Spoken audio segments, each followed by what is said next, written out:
retired because ADD went under. So that was a bad period. We lost titles, we lost things. Now things are looking up, things are working out better. Funimation's doing well, Sentai is doing well, which is kind of the former ADD in a way. So people are actually, they've changed the market. They've realized how to kind of get things out faster so people don't download as much and all that business. Which is good, because boo on how to move. To Dallas. Sorry. I just love Houston so much. Dallas, you would think 4 hours would make that big of a difference. So yeah, that was a lot of fun getting to do. And he was fun because whenever you do these critters that you don't really know what they're supposed to sound like a teepee or a flying mid-bunny, you just get to kind of make it your own. You know, you don't have to worry about what it's supposed to sound like, because nobody can really tell you that your flying mid-bunny was wrong. You know, or that your, weasel was wrong. Okay, fine. You know what a weasel sounds like? Tell me. I've never talked to a weasel. Was he a weasel or was he just some critter? He was a pig bull. That. I played a character once named Moo, who she just said Moo, and that was pretty awesome because then all I had to do was go, Moo, Moo. Nobody's going to correct you, Moo. There's no such thing as Moo. It was awesome. Who else has a question? Yes. What's the difference between working on titles like ghost stories as opposed to other scripted roles? Who's seen those stories? Quite a few of you. Oh, that's awesome. It's been around for so long, I never know when it's going to die off. So what Ghost Stories is way back in the day, there was this title that didn't do so hot in Japan. Like, so not hot that they pulled it off the shelves. It just was kind of a mess. So ADV got the rights to it and got permission to do whatever they wanted to do it. So Stephen Foster got this idea that we were going to kind of improv anime. So we went through and we kept the names of the characters, but that's about it. We changed everything. So my character in the original was this very psychic, kind of mysterious girl. So we changed her to a born-again Christian. Like a really crazy one. And so then, since she was the crazy born-again Christian, Greg Ayers' character in the original was just the kind of nerdy boy, so we turned him into the Jewish boy so they could fight. And then Christopher Patton's character was like the boy next door. We turned him into like the pimp. Like, hey, ladies, how you doing? Hillary's character, the main girl, she just became a horror burger. And then the poor little brother, played by Christine Otten, he had some really weird flip-flops, so he was just slow. And then there's Black Cat, which I don't even know what it sounded like I can't remember what it sounded like in the original Japanese, but Rob Mongol played the cat. Rob Mongol is this really crazy comedian, and he's really, really blue. You don't know what that means, it's probably a good thing. Dog's dirty.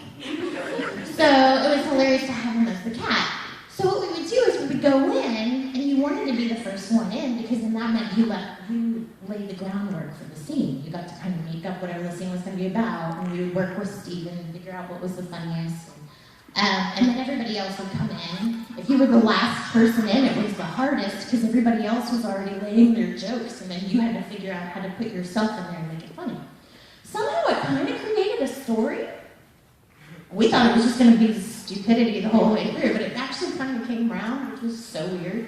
But it's kind of become this underground kind of cult classic kind of thing. Where people you guys are like, oh my God, ghost stories. Wow, there's Scooby Snacks. Oh, you accepted Jesus as your personal Lord and Savior. So that was a lot of fun. It's the only time, really, that we've had the opportunity to do that, because it's not very often that the Japanese, who have worked so hard on something, go, yeah, do whatever you want with it. I mean, like, they don't even like, like a lot of people like, what do you call it, outtakes and stuff. Like, there's a cultural difference in that sometimes the Japanese don't like us to do outtakes because they feel like we're making fun of their product, which isn't, we all know that's not the case, that we're making fun of the stupid voice actors that can't say a line.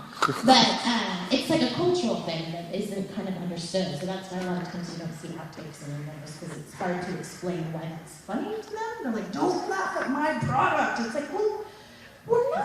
We're laughing at each other. But, so some people are cool that some people aren't. And these guys were totally cool with, go do whatever you want. But that happens oh so rarely. But it was fun because we completely were able to do whatever we wanted. I mean, Stephen brought in this giant Bible. I'm not incredibly religious. Just not. So I would sit there and in between takes read the Bible. It's like I'm looking for material, reading this giant Bible. And I remember there was one day that Chris Patton was in the studio and he walked past my studio and looked in and kept walking. What are you doing? Read the Bible? I'm gonna leave before lightning strikes. But he still comes up, he's like, that was weird. Just because I had to go looking for material, and then Stephen would tell me things to do, and to tell you how much I don't know, he would say, okay, do the prayer about the I walk through the valley of the shadow of death. And my mind went, I take a look at my life and realize there's nothing left. He goes, Monica. That was Coolio.